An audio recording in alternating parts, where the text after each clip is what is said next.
Hi, folks. I'm Jamie Hiles. I'm Lydia Judy. I'm Derek Lemaster. This is Scream Bloody Movies, the podcast where we review a horror movie each week. We go over the horror news, and guys, tonight we are talking about Zack Cregger's 2025 film, one of the newest movies we've done on the podcast in a while, Weapons. And we have a lot to talk about with it. But first, how are you guys doing tonight? Cold. Yes. I will Oh, I'm second good. that. Oh, you're good? Okay. Oh, yeah.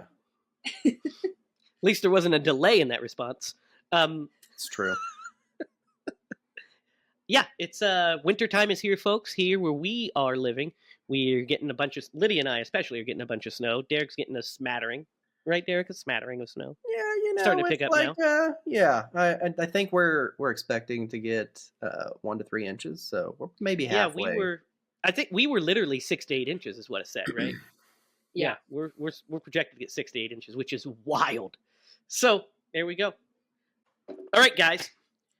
We have a lot to talk about. We're going to do weapons tonight, which is nothing about the winter, but that's fine. Not every episode's themed, okay? Only Christmas and Thanksgiving in the month of September. We have a few. A few. We have a few. But I've got a little bit, and it's not a lot, literally just a wee bit of tasteful helping of horror news.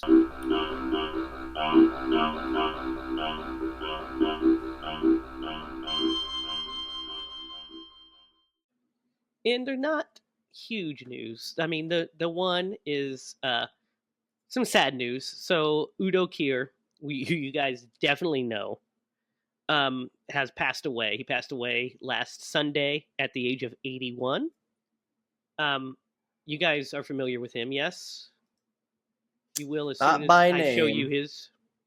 As soon as I show you who he is, you will know. Oh. The suspense is killing me. Here we go. Been in tons of movies, right? Oh, yeah. Classic actor, tons of movies. Ace Ventura, Masters of Horror, Rob Zombie's Halloween, Grindhouse, Suspiria, Cigarette Burns, John Carpenter's Cigarette Burns, may I add. He was in End of Days. End of Days, Blood Rain, Puppet Master, Fear.com, Dracula 3000, which is a fucking terrible film we'll talk about eventually, probably. But yeah, I mean, has over 250 credits. Just an icon of cinema. And so 81's a good run. So Godspeed, yeah? Yeah, for sure. You guys definitely have seen him in tons of things, right? 100%. Yeah. Yeah, and every time I think of Ace Ventura.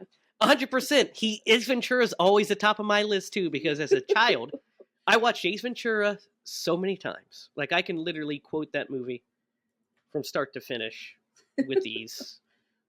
And at work, I actually quote that all the time. We'll say, like, Tom Ace, pleasure to meet you. All of his scenes, really. Does he have a name, or should we just call him a lawyer? It's a good thing I hadn't been drinking out of the toilet. I might have been killed.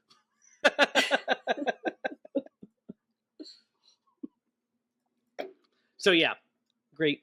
Godspeed. This news, Lydia, is right up your alley. It's one of those newses that I do from time to time. That's not really news, but it's a piece of collectible that I have to share with you guys. And I know you'll dig this. It's Exorcist Funko Pops, guys. Look. Oh my god, I love that. There's little Damien Karras. The color of the eyes are so Look at that. And it has the back. Isn't that great? That's pretty cool. The VHS cover. Love it. Right? Yep. I'm all about this. It's available for pre-order and it's due out January of next year. I like those. I'm not like a huge Funko Pop collector. I think I have maybe a couple here or there. I think I have a Freddy one somewhere, and I know I have like some Star Wars Funko Pops, but like they're not my style. They're not really what I collect, but they're cool. I collect these guys, these more realistic looking, action collectibles, as Sarah would call them, figures. or dolls. They're not dolls; they're action figures. They're figurines.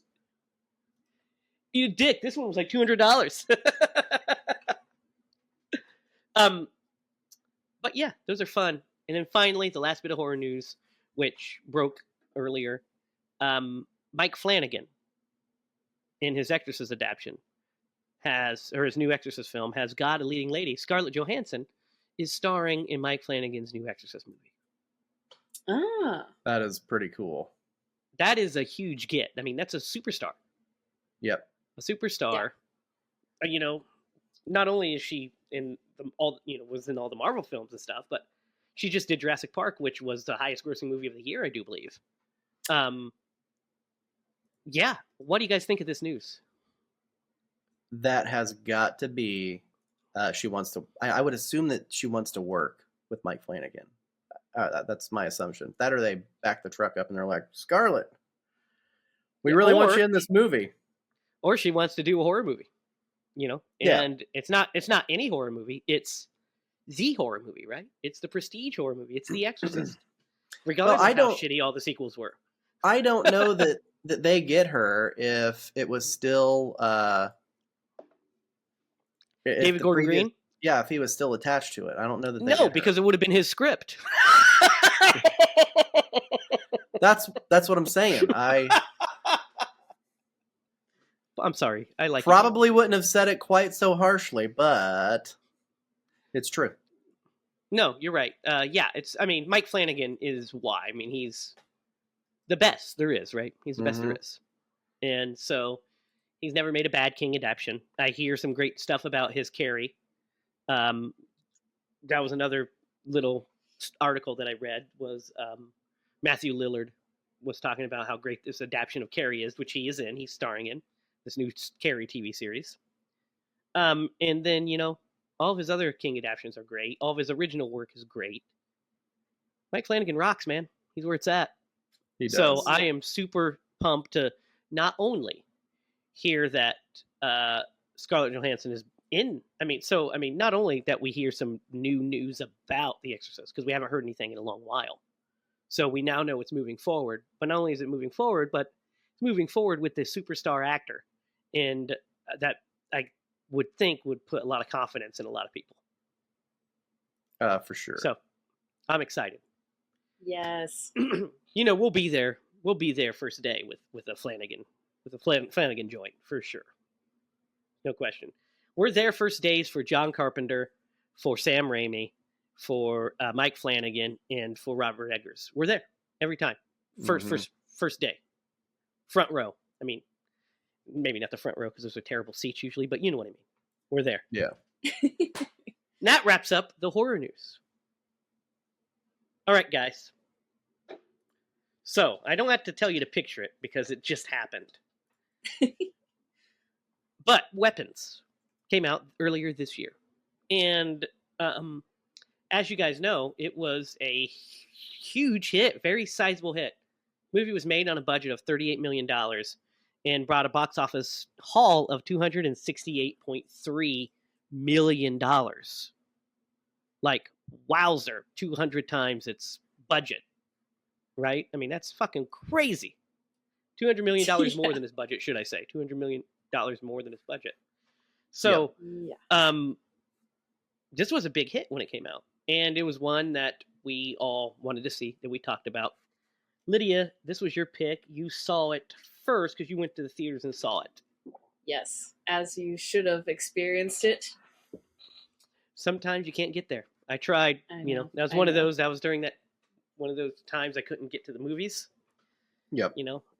But yeah, so this time that we watched it was the first time I watched it, and I think you as well, Derek, right? Yep.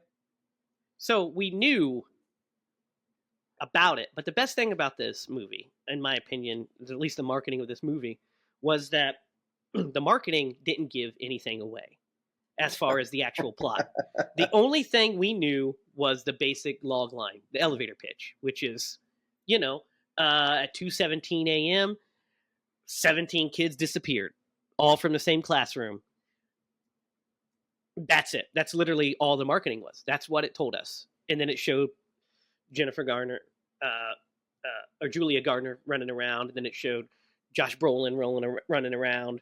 That's kind of that was the trailer, right? Just kids are missing, scary shots. Josh Brolin running down the street, Julia Gardner's hair back of her head, and you're like, what the fuck is going on? What I've got to see what this is about. Which, by the way, her hair is excellent. I love her hair. It really is. I think she's got such a great look. I was like, why are you picking on this woman? She's excellent. But anyway, she's kind of she's had a good 2-year run, making a lot of big movies. Yeah, she just was in Fantastic Four. Yep, she was in Wolfman. That's what we watched. We watched Wolfman. That one wasn't so much of a hit with audiences or critics. No, but it was. It's a recent, and it was. She was great in it. Yeah, she's great in it. She's really great in it. And then, I mean, Fantastic Four. I mean, she was the Silver Surfer. So, I mean, what a cool role for her to be in. But so when I was watching this, it was literally, I'm just watching it and had no idea what to expect or what would happen next. Like I said, there's some things I kind of pieced together early.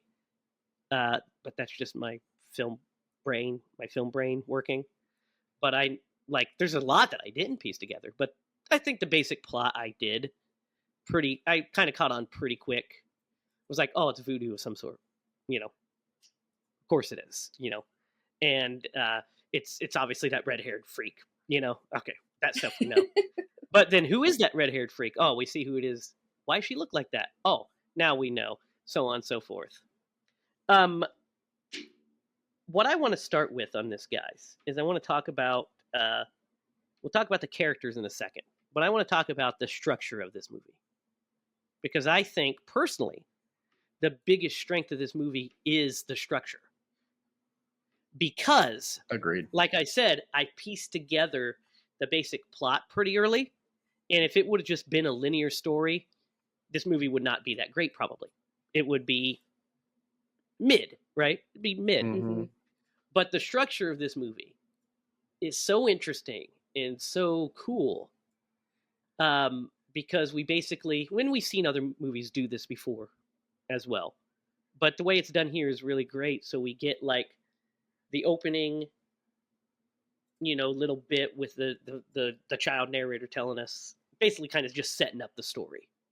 Hey, this is a true story. This happened. Nobody will tell you, and officially nobody will tell you what happens. But if you ask them, this is exactly what they'll say. And then it jumps. We get like just a little bit of background, and it jumps into Justine's story, and we're kind of follow this chunk of movie in her perspective. It's similar, really, to a degree, to what he did with Barbarian, just without the chapter setups, right? Because and not as extreme. So in this one, we get bits of each different character's perspective leading into different events. Whereas in Barbarian, we're just watching it, and then all of a sudden, halfway through, it fucking Justin Long's there, and you're like, "What the fuck is going on? Where's our girl? Did she die? What is going on?" He made an appearance in this movie. He does make an appearance. He does. What do you guys? Go ahead, Liam. I had a dream about him last night randomly. So well, there you go. I had a dream about Julia Gardner. I didn't, but I would. But I would. But what do you guys think of this structure? 100% works. It works really well. And it's like with this story, I kind of feel like, and you mentioned it needed it. Mm-hmm. Like it made it a way more interesting movie because it's more engaging. 100%. Yeah. And the way that it's structured. So like as one storyline is ending, it picks up from another storyline, but like it intersects where what the last one ended. So it was really well done. We're kind of left off on cliffhangers. Each time it cuts off at a cliffhanger. So we're left wondering what happened next. What happens next? And then it picks up and the other character story intersects right with it, which is pretty cool. What do you think, Lydia? Yeah, I'm just obsessed with it. I think it's so creatively done in this world of like a horror movie I feel like we've seen movies that do this in like dramas and things like that, but you really don't see this a lot in horror movies. No, I mean, yeah, and obviously it depends on what kind of horror movie you're going for. I don't think it would work if we're doing like a new Friday the 13th. Please don't do that. That will make that movie fucking Yeah. terrible. Just gonna tell you right now. For sure. Be awful. That we Yeah. need teens in the woods being silly, having sex, and dying. Yeah. But no, I agree. I think it's the way that he uses it is really cool because it does cut off at like a point where you're like, oh, so like when we first cut off with Justine, it's that whole scene in the car, where she gets her hair cut and stuff, and we're just kind of like, what's going on? And when she cuts her hair, I was like, that's for the voodoo, And the movie's called Weapons, so I was like, basically she turns these into like weapons for she uses them as weapons. So that stuff I kind of caught on pretty quick. But the way it's structured, so let's talk about our characters real fast as we go through each section, because Justine is who our first point of view is through, and she's kind of a mess, right? Yeah, and maybe even because we get some of her backstory, maybe even before all of this happened, because Josh Brolin, which by the way I didn't know he was in this movie, so that was a bit of a surprise. But whenever he is talking to the school counselor or the principal, I can't really recall what is. Neither. It's the police chief. Oh, it is the police chief. Yeah, you're right. Because he has a couple of conversations, but yeah, he's talking to the police chief, and he's like, "Have you even looked into this? At her last school, she had an issue," and the guy was like, "Yeah, with a faculty member." Yeah, we saw. We hear it there. We hear it with Paul when he's talking to her. He mentions something about it. We see her constantly drinking. She goes to the liquor store multiple times throughout the movie because she has a drinking problem. She has a DUI. And she's now like the town pariah because this unfortunately happened in her class. And somehow people think she has something to do with it, which, like, what are you talking about? Like, what? Why? I see where you're coming from, and I would be thinking the same way. But I don't put anything past people these days. No, the mob mentality takes over. But once the police do their job and see that she has none of the kids are there. What? And one, also, how would he not be like? I would be watching that kid's house. Like, but screw going over to visit. I'd be like, I'm absolutely. Put a team on that kid. But she also, not only wants to clear her name, but she wants to find out what happened to these kids because she does care about them. She does care about these kids. But she's, like I said, kind of a mess. She is sleeping with she doesn't know he's married technically, but she's hooking up with an old flame. She's just kind of doing all this shit. And she's being harassed. Somebody writes witch on her car in red paint, which is so funny. Like, immediately you find out who it is. And as soon as we cut to Archer's story and we see him pick up the red paint, you're like, oh. And they don't even show us. We make that leap of logic because it's the same red paint. So I really like that. So what do you guys think about her?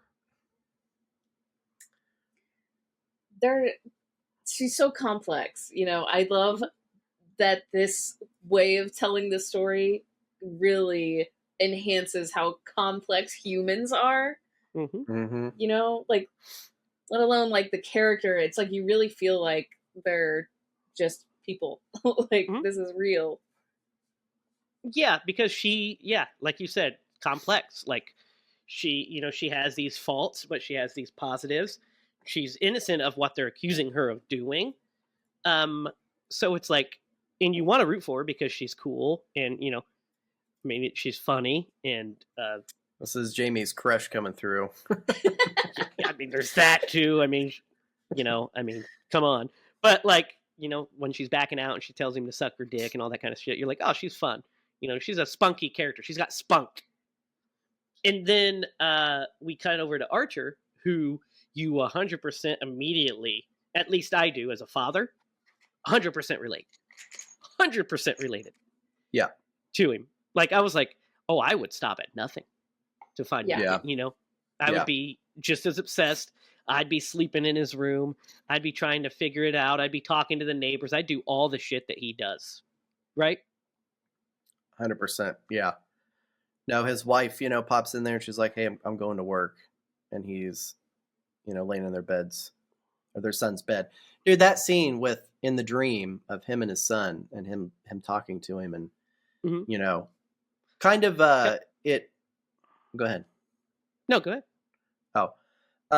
So like him being vulnerable in that situation and saying to his son, like, "Hey, I didn't really say this to you. I didn't say it enough. I meant it every day." I would assume a lot of guys kind of have problems like that. I mean, you and I don't. Like, I tell my kids every single day that I love them and they're like the most amazing things ever. Not only every single day, but almost every single conversation I have with him, I tell him how much I love him. Yeah. Like today, I told Connor I loved him like 100 times probably. Yeah. Like he would come up and do something funny and I would say, "Oh, I love you." And he'd run around the island, run back into my arms. I tell him I love him. He'd run around, and I was like 4 times he did this, and each time I'd like, "You're so cool, dude. You're the coolest dude, and I love you, buddy." And I'm like, I was having. Oh, go ahead.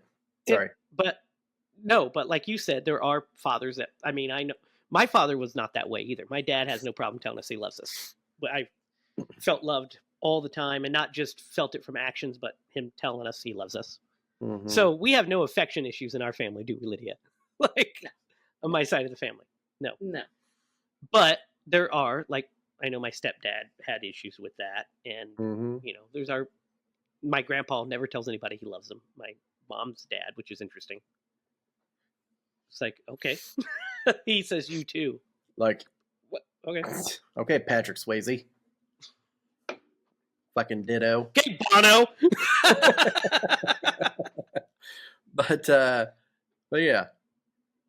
The dreams, we'll talk about those. I mean, at length. What was the significance of the gun? It's because it's a weapon, I think. But that was the one thing I did not like was the just AK-47 with 217 on it. I was like, I think that's a little too on the nose. Maybe I could have done without that. And it was just like kind of awkward. It was, but like awkward. Everything else was great about that scene. Like especially the scare is good. Mm-hmm. When her fucking Bozo the clown face pops up, and you're like, "What the fuck?" Yeah, that felt like a really natural reaction, by the way, from Josh Brolin's character when he was like in the bed. He was like, "What the fuck?" It was pretty great. Her dream is really fucked up too because like she sees her and then she lays down and she's like hanging upside down and you just get glimpses of Aunt Gladys at this point. You don't know who she is or what the significance of her is. I do have a question about it though. Like, why are they having dreams about her?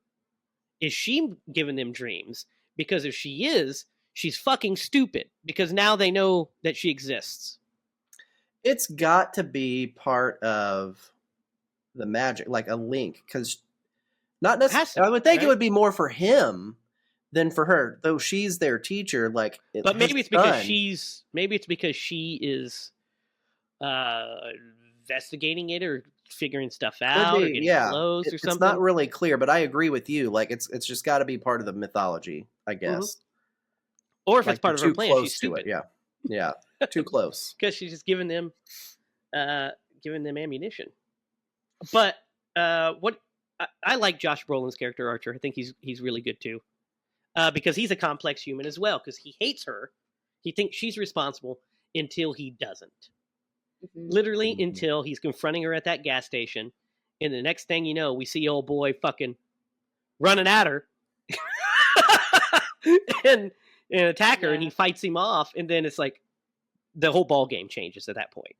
He's like, "Oh, this is just a poor woman, and some fucking psychopath just tried to kill her, and I had to do what I could to stop it." Not just some psychopath, the principal that they know very well. Which we'll get into. Because next I want to talk about Paul. What do you guys think about Paul? I mean, I think he's the worst human in the entire movie, right? Yeah. Besides Aunt Gladys, obviously. I mean, obviously, yeah. But like I also think that there's complexities there that you still kind of like him, even though he's making all the wrong choices and like being a bad person.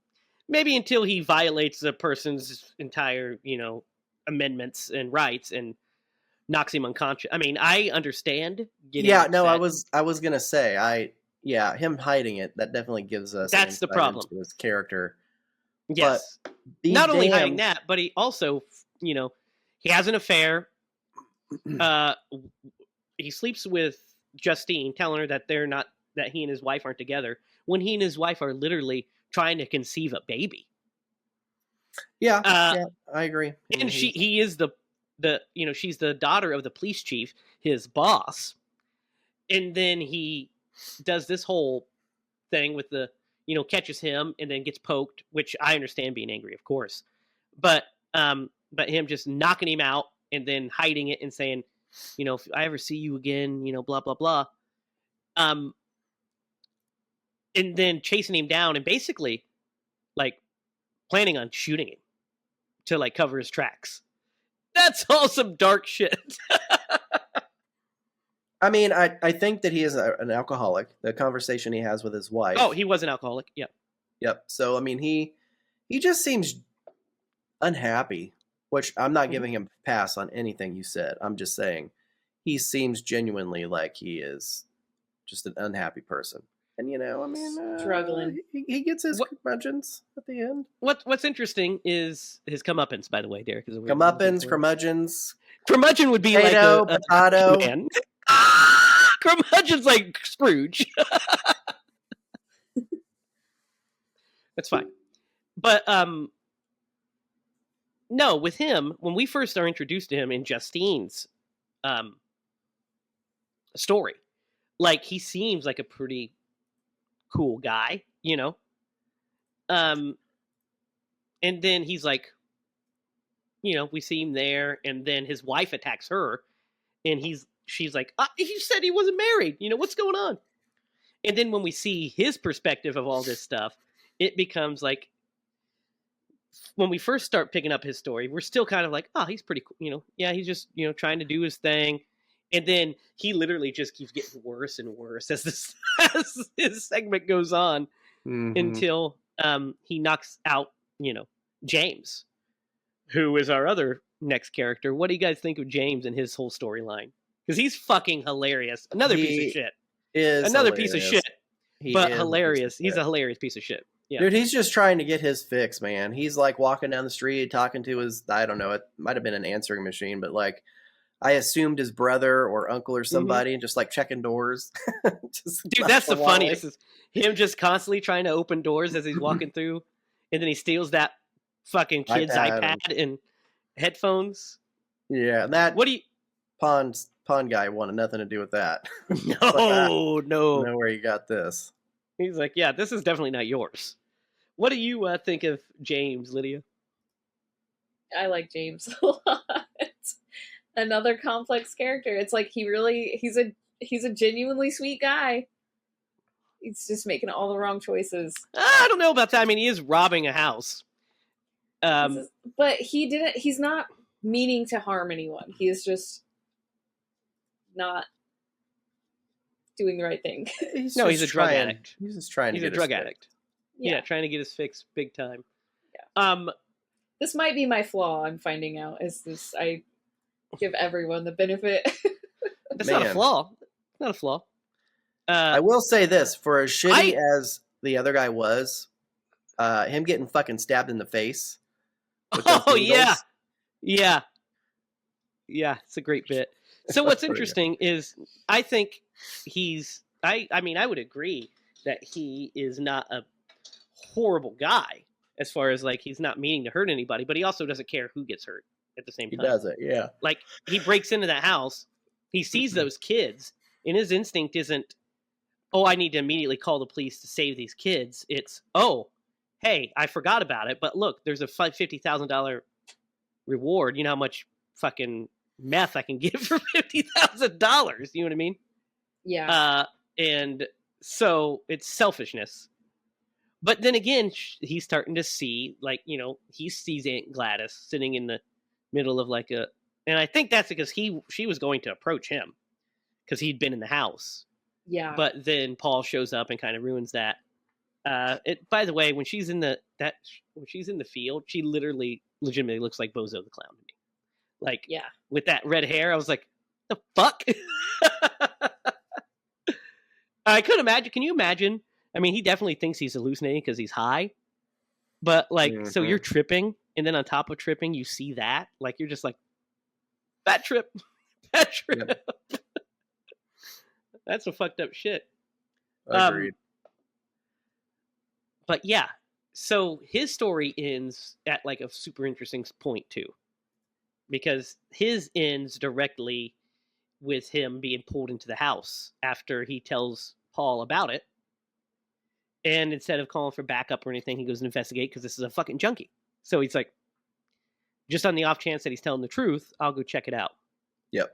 I don't know how he didn't open the door and immediately be like, oh, these guys are fucked up. I should probably call for backup. These are zombified fucking weirdos. But hey, you know what? He got stabbed in the face with a bunch of syringes. Maybe he's not feeling himself.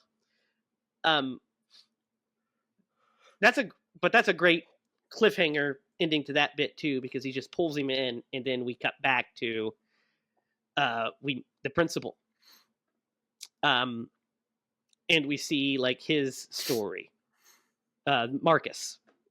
So this one is where we get the big plot reveal. What do you guys think of Marcus, and what do you think about his segment here?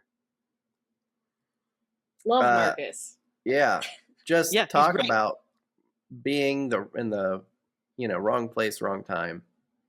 He's just trying to have an afternoon with his husband, and and he's like a good principal that's trying to do the best for everybody, and he's also not only looking out for the kids but looking out for his staff. He really cares about Justine and wants to like have things best for her as well. Yep. And then his poor husband, man, I feel fucking the worst for that guy. Like, I tell you what, if I ever invite somebody in my house and they want water and then they ask me for a fucking bowl, I'm going to tell them no. Well, there's no way. No. First of all, I wouldn't have invited her in, when, like, I would have, his husband's the one that invites her in. Because he met with her already. Yeah. He was going to tell her no. Yeah. But the husband, being nice, is like, come on in, because she looks so fun. She looks fucking eccentric as hell. She has this fucking crazy Dee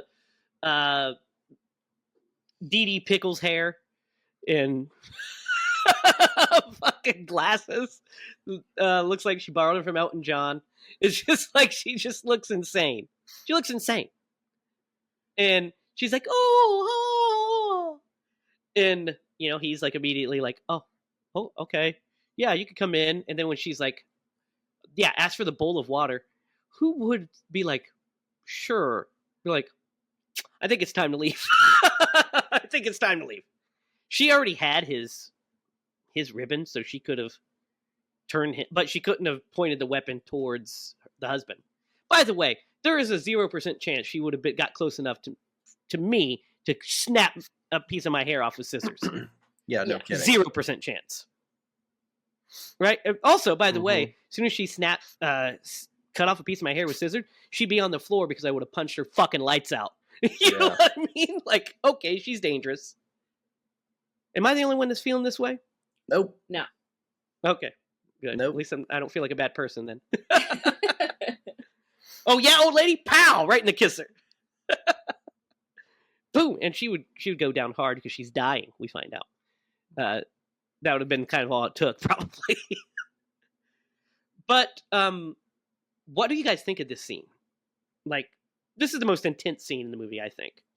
I think so too. Yeah, that's what I was going to say. It's very intense.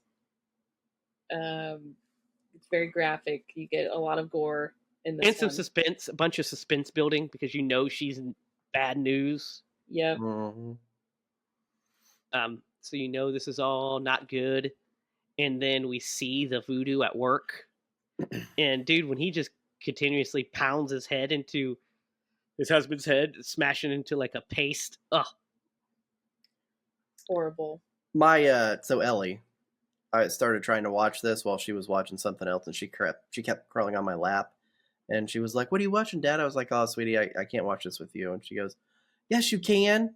And I was like, "No, it's scary. It's fine." And I'm like, "No, no, not doing it. Go play with your toys."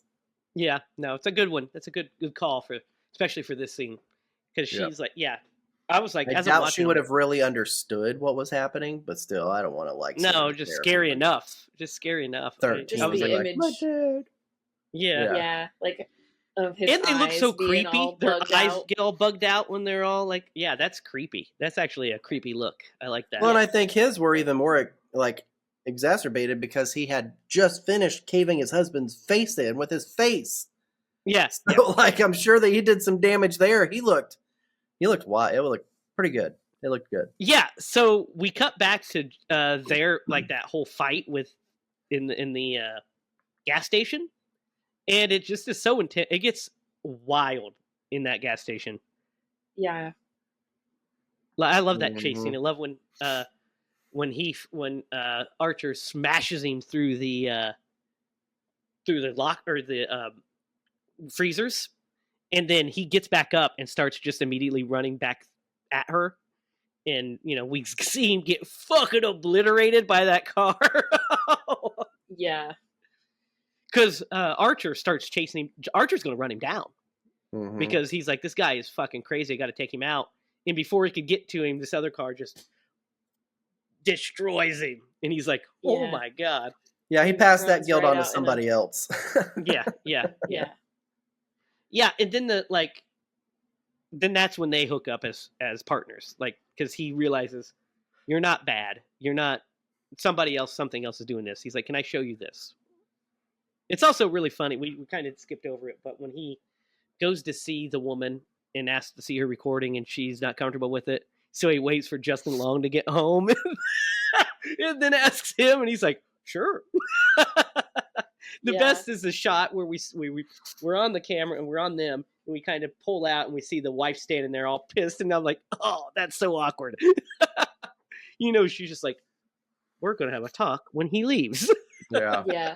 And I think, if I'm not mistaken, I think that might be Zack Cregger's wife in real life. Is it? I think so. So funny. She did such a good job.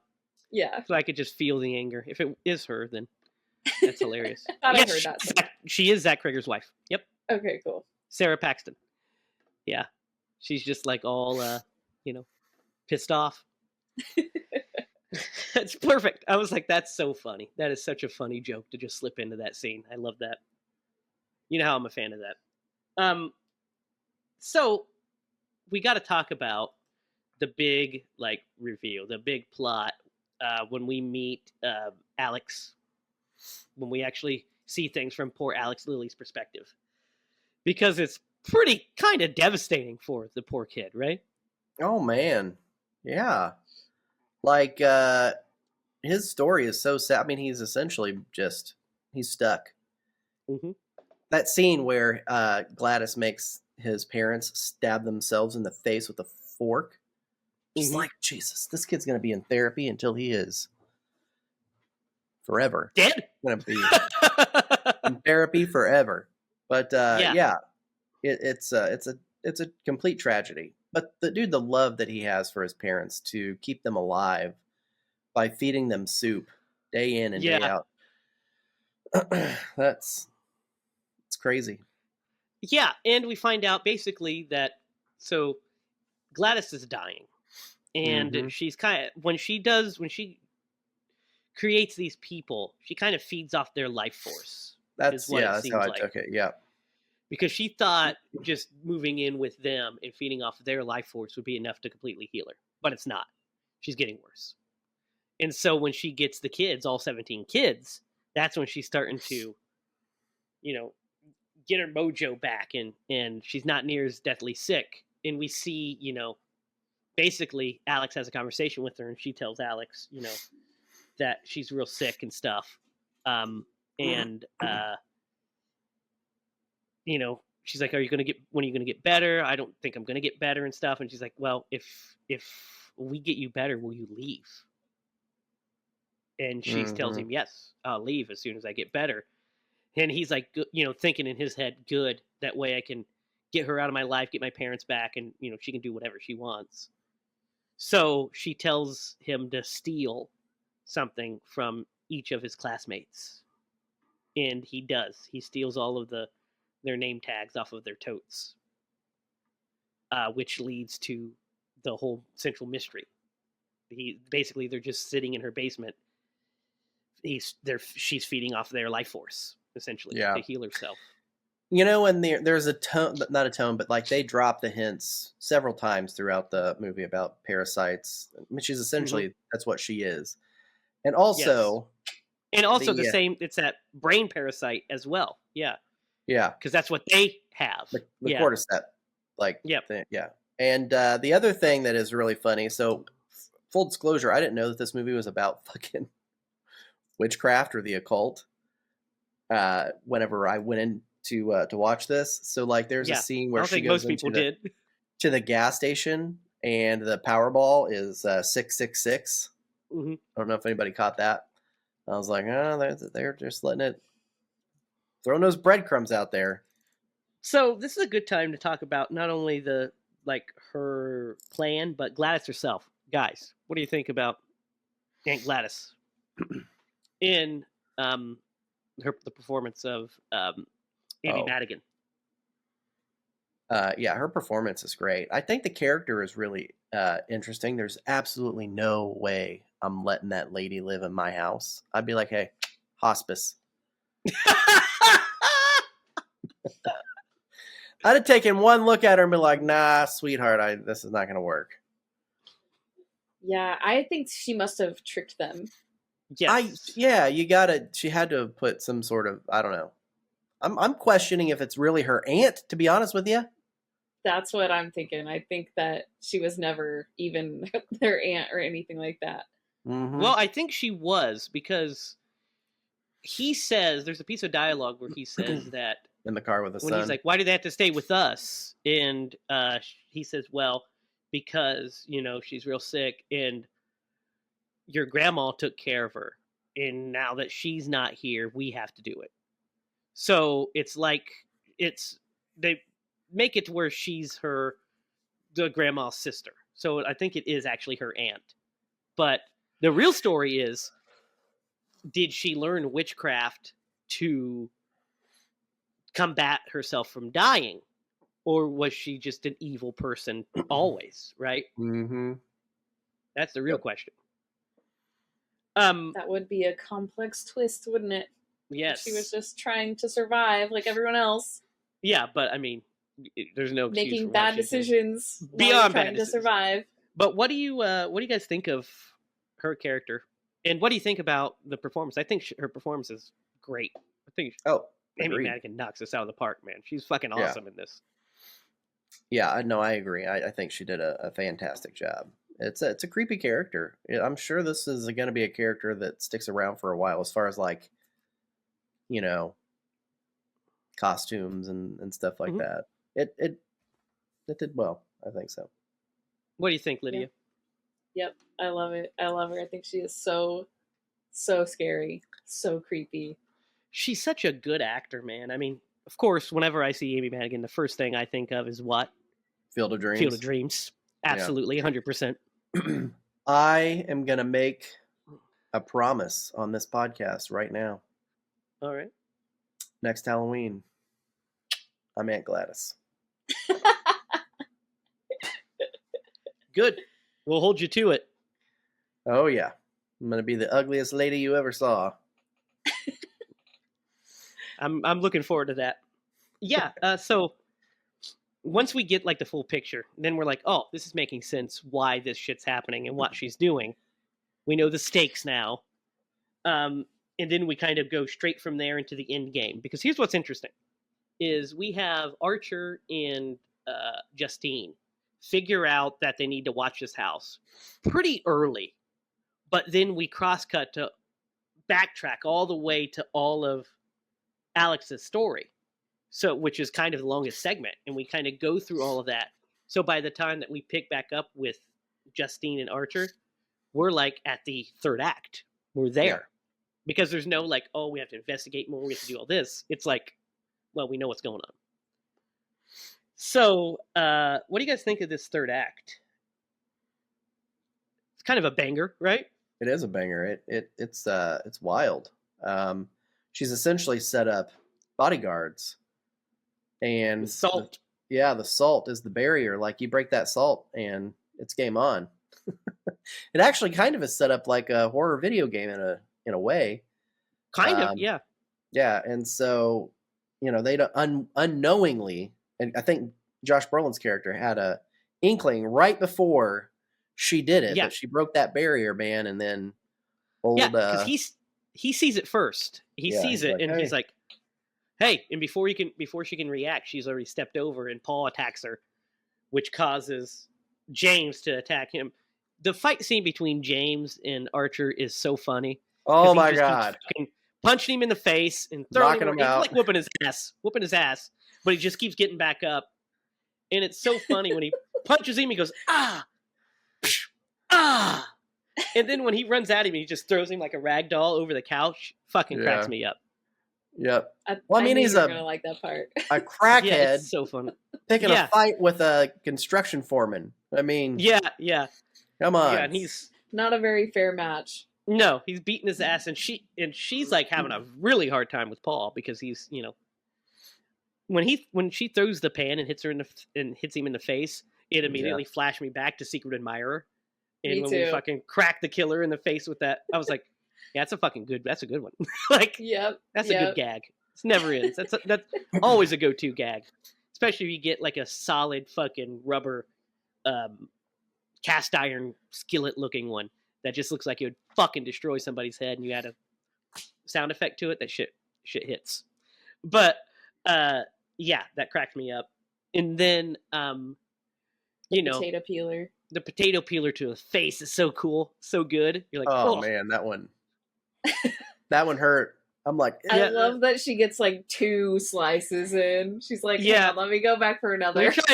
me try again. This Even is though it's something's- not doing anything. Yeah, maybe it'll work the second time. When he The freaking, slowest way to kill somebody. Yeah, so it's crazy because she ends up taking Paul's gun and shooting him in the neck, and then blows his brains out. Yeah. And then she goes and saves Archer by blowing his brains out, James's brains out. And as he's going down, like he's starting to go downstairs, and he sees the kids, he's looking for his son. At the same you time, knew that's this was happened. going to happen. Yeah, at the same 100% knew this was going to happen. But at the same time, Alex has done like he purposely broke the barrier, had his parents chase him around so that he could get her voodoo stuff because he watched her do it, so now he knows how to do it. Such a smart kid. Yes, this bit is so good, and it's so scary when they're trying to break through the door, and his mom's is like, bah! Her face is out when her big eyes. That kid could never unfucking see that. Nope. Yeah. You know what I mean? Like, Yeah. good God. But yeah, Yeah. we 100% saw her being down in the basement with the kids. Mm-hmm. And she is. And she jumps out and takes his. What's interesting to me is how did she have time? She takes his necklace. How does she have time to poke the thing, wrap it around, break this? You know what I mean? Because she did have a piece of her hair, so that's how she did it. But how did she have time to do all that before Josh Brolin literally punched her fucking face in? It was so dark. You know what I mean? Like, Yeah, he was maybe probably she ran away. cowered in a corner for a minute because, Maybe the that had to have been scary it, 'cause he- looking lady was like, Maybe. Like that. Maybe he lost her in the dark. That's the best explanation. But he comes up and he starts, choking her out, Justine out, and then we get that freaking. What do you guys think of this actual ending? Because it's great when he finds a piece of her hair in the wig. yeah, As soon as he snaps it, she feels it and she knows. yeah. She's like, oh shit. He I'll tell just you this. unleashed all of those It's like, kids. oh no. I didn't know that there were dark bonsai trees. I just thought they were regular bonsai trees, but apparently there's mystical ones. Yep. Anyway, I'm going to work on my humor with the next episode. He's So- been working on it for 5 years. You've been workshopping it. And the 20 years I've known you since. But what do you guys think of this ending with the kids chasing her down? Because this shit is a lot of fun, right? Yeah, it kind of brought me back to, in like other movies, if you're casting spells on people, like if something goes wrong, it comes back on you tenfold, something along those lines. I felt like that was kind of interwoven into this, because those kids, and my God, like the people's houses that they run through. Dude, there's a bit that makes me laugh so hard when Archer's walking through after like the destruction. Yeah. They've killed her, and that woman goes, "Oh, there's a man in our kitchen." I laugh so hard. Because yeah, exactly. He's just walking through this fucking person's house, and this person's like, "Oh!" Not only did these fucking 12 kids just run through the house, but now this strange man standing in here. So funny. But dude, they rip her to pieces. Yeah, they do. They do. They take her out. It's such a satisfying ending for her. Yeah, so good. I always thought, in the back of my mind, man, if someone was ever like sucking the life out of me, I'd probably rip them apart too. So, fits.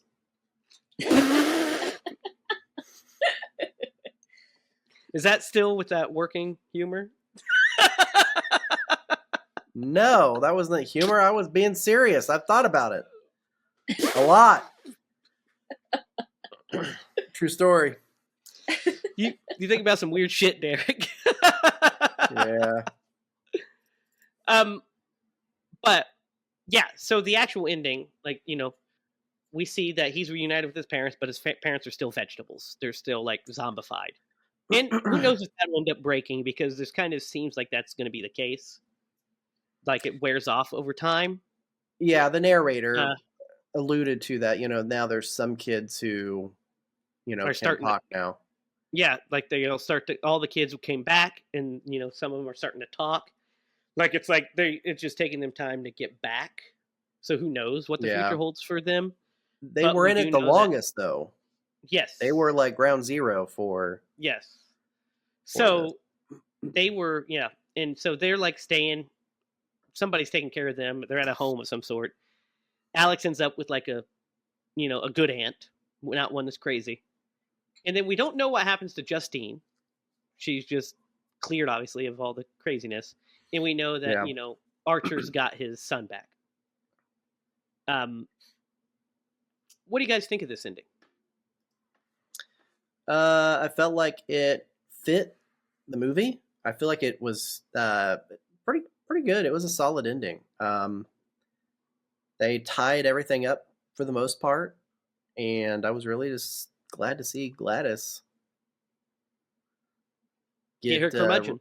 Yeah, exactly. That's exactly what I'm saying. Get her curmudgeons. I'm redefining. Okay, Randall. I'm taking it back. What do you think, Lydia?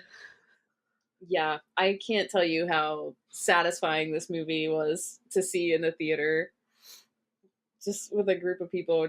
I really love the narration by a child that's kind of telling you like the rumor of the story that's going around. Like, it's just all, I just love it. I just love it. Yep. Yeah, I like the ending too. It is satisfying, especially her being like ripped apart, and like, yeah, there's not a more satisfying ending. Like they rip her whole mouth and head off, and she just feels the pain before she goes. Yeah. All the pain she's inflicting on others. And it's not really like a happy ending. It's kind of a bittersweet one, because the parents are like still affected, and that some of the everybody's still affected, but it is a happy ending to a degree, because like nobody died. All of our central characters live. All of the kids live. Mm-hmm. The only people that die are Marcus, his husband, Gladys, and Paul and James. Like all of like the both Archer and Justine get out. All of the kids survive. Alex survives, and intact. They're not like physically scarred. They're mentally all fucked, because they just experienced this wildness. I mean, you have to be like Ash Williams to just see something like that and just be like, all right, let's move on. It's just pillow talk, baby. It just takes a special human like Ash to fucking see some shit like that and then just move forward. Right. But yeah, I agree. It's a pretty solid ending for this movie. So guys, that's weapons. What do you guys think? What do you think, Derek? Yeah, I enjoyed this movie a lot. I focused on it when watching it. That doesn't always happen. And it took me by surprise. Like I said, I the preview that I saw, or the couple previews that I saw, I assumed that it was like some sort of an experiment that was going on in this town, and they were weaponizing the kids, and yeah, and then it turned out to not be anything like that. So yeah, great misdirection. We talked about it. Loved the way that he interwove the different perspectives of the characters. I felt like that's actually I feel like a really good way for you to connect to a character. As opposed to them leaving and coming back and leaving and coming back. You get a little bit of that, but then you get a whole segment to see the world through that character's eyes, and like how shitty they are, or how complex they are, or sympathize with the dad, or just feel complete and utter, like, I don't even know what the word for the kid who's kind of wrapped up in all this. Like, you're just eating away. I'm gonna give this movie an 8. Probably I'm gonna give it an 8.5. It was pretty good. It got me. Yeah. Touch on what you said real fast, Derek. Yeah, I agree with the doing the segments allows us to see things from their point of view, which as a filmmaking technique is really powerful to have an audience either empathize with a character, or see from their point of view. That's why, Lydia, I think that you're like, oh well, he's not that bad. He sees, it's because we're seeing things from his perspective. We're seeing we're seeing what Paul's going through in his life. So it gives us more stuff to kind of latch on to. Oh, he's not just a caricature of an evil person, but he's kind of a shitty dude. And the same thing with James. Oh, he's going through it, and I can empathize with somebody struggling and having that affliction, that disease of addiction, and but then still does super shitty things, right? Yep. So I think, yes, that is why you felt the way you felt, Lydia. Go ahead, Lydia. What do you think? I think this movie is a 10 out of 10 for me. I knew you were going to go there. I really love it so much. I love that I got to experience the hype of this movie when everyone was talking about it. Everyone's like, you have to go see it. I was like, I didn't think I was going to get to see it when it came out. And our theater in our town just happened to post on Facebook and say, hey, we're doing $5 movies this weekend. It'll just be $5 to get in to see a movie. And I was like, there's no way this is happening right now. We have to go see it. So I had such a blast watching this. I love all the acting, all the characters, the director, the cinematography, the music. I just cannot say enough about this movie. I love it so much. Yeah, you bring up something that we haven't really touched on, which is the cinematography and music, because they're both great. This movie looks great. It doesn't. There's this thing in some current films where we have like this kind of overly glossy, modernized look with certain things, and like it's fine for particular movies, and that's your style. That's fine. This movie has some of that, but it also has like some just really unique shots. What I really like about it is the direction of it. Yes. And the cinematography, like the way the blocking is, because he does something that I'm actually a huge fan of, that I'm a proponent of, which is long tracking shots. Yes, the pacing. And yes, I'm a fan of it for a couple different reasons. Let me get in this little soapbox real fast, and I'll get on with my rating. I'm a fan of it for a couple different reasons. I like it as a filmmaking technique because it allows us to get a lot of information in a short amount of time. It allows us to connect with the character because we're literally with their perspective. It also allows us to frame interesting shots without multiple setups. So on the production side of it, it allows us to get a lot of pages shot in a short amount of time. If you do it correctly and you have a good DP and a good, good actors and focus puller and stuff. But Derek and I, when we were doing the shorts, we're massive fans of gimbal work and floating cameras, aren't we, Derek? Mm-hmm. Yep, for sure. I just, as a director, I think that it's probably the John Carpenter in me that I think shooting things wide, letting it play out in a wide and push in and move with the action, just like creates a lot of suspense because there's not a lot of cuts that take you out of it. I think wide shots, especially wide unbroken oneers, are more immersive because you're not thinking about it's a movie because there's no cuts. But anyway, yeah. As far as the movie, I think I'm around where Derek is, about an 8.5, maybe a 9. I really enjoyed it. It's a lot of fun. Has some great performances, great direction, some really good writing. I think the writing is really sharp and really funny. And the only thing for me that kind of knocked it down from being like a full 10 or something is I don't think it's very scary. I don't think none of the scares landed for me.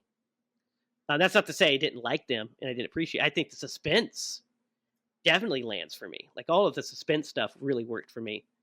All the tension building, and even some of like the cathartic release of the splattering of violence that happens when it happened. That stuff was very effective. But the jump scares and the kind of what are supposed to be scary moments didn't land for me. But they didn't really land for me in Barbarian either. Just the rest of the movie did. So maybe that's just what works best for me with Zack Cregger movies is the building of tension and the excellent character writing and the fun premises. Because I'm all in. I'm ready to see Resident Evil. I think it's going to be great. I think it's going to be a lot of fun. I'm a fan of him as a horror filmmaker for sure. Guys, I'm telling you, the comedy to horror pipeline is real. It's happened to me. I started off in comedy, improv comedy, and then ended up becoming a horror filmmaker. Just a thing, I guess. Jordan Peele, who's that? So, yeah, fun times. Now it's time for the real question. We've got to Atkinize this movie. Thrill me. Who would Tom Atkins play? Guys, I'm gonna do it. You're gonna love Josh Brolin, but can you imagine prime Tom Atkins in the role of Archer? That would be so fantastic. I agree with you, and I was going to say him. If it weren't him, it would definitely be the police officer. Yeah, but fuck that. I say Archer because I think he would. That would make this movie. No shade against Josh Brolin, fantastic actor, great performance in this movie, but fucking prime fog Tom Atkins in this role would destroy. Like, my God. Honestly, yeah.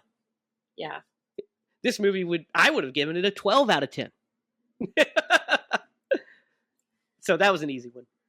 So guys, it's my pick this week. And I know we just watched a brand new movie. And I'm debating on if we should watch another one. Or if we should watch a movie. We have a suggestion from a viewer. And I'm thinking we might do that next week. Or not next week, but my next pick. Because I think what I need to do, I just feel this in my soul. For next week, we're going to do Conjuring Last Rites. Oh, snap. The final Conjuring film. Because it is currently streaming on HBO Max. And I've not seen it yet. I've been waiting to see it until we were doing it for the show. And I think that you guys would approve of this pick. What do you think? I'm game. I approve. Okay, perfect. So next week, that's what we're watching. We are doing The Conjuring Last Rites. Finish our Conjuring, the mainline Conjuring series. Because we still have a shitload of satellite Conjuring pictures to do. Like, we haven't done any of the Annabelle sequels. We haven't done any of the Nun movies. We've not done La Llorona. So we have quite a bit to still dig into, right? Yeah. But we might as well About finish. that. We might need to finish the mainline Conjuring series first when we do Conjuring Last Rites. So that's what we're watching next week. Please follow us online at HiLaProductions.com. You can also follow us on Facebook, like and share from there. You can find us here, obviously, as well. Be sure to comment down below your picks for our Christmas episode, because that is coming up soon. So if you have any Christmas suggestions you want us to do, hit us up with that. If you have any suggestions for new movies to do in the future, let us know. Or comments in general. If you think Derek looks like he should be on the quarter, comment that down below too, because look at him. Look at that quarter profile. Kill it. Kill it. So stay tuned for that. We are also hard at work on the feature film version of Secret Admirer. We have some news for that coming up soon. We also have some news to drop on a new short film that will be coming soon as well. Right, Derek? Yep. Got some really exciting things coming down the pike. So, like I said, stay tuned here. Check HiLaProductions.com and Facebook at HiLa Productions. So, be sure to stay tuned after the episode and watch the opening scene to the movie. It's right there. Comment, share, and subscribe that so the world sees it. So until next week, when we venture back into the world of the Warrens for one final round with Beelzebub. I guess, I don't know. I'm assuming they're fighting the devil. Why wouldn't they fight the devil in the last one? Who knows? For Derek Lemaster and Lydia Judy, I'm Jamie Hiles. Remember, if you're going to scream bloody movies.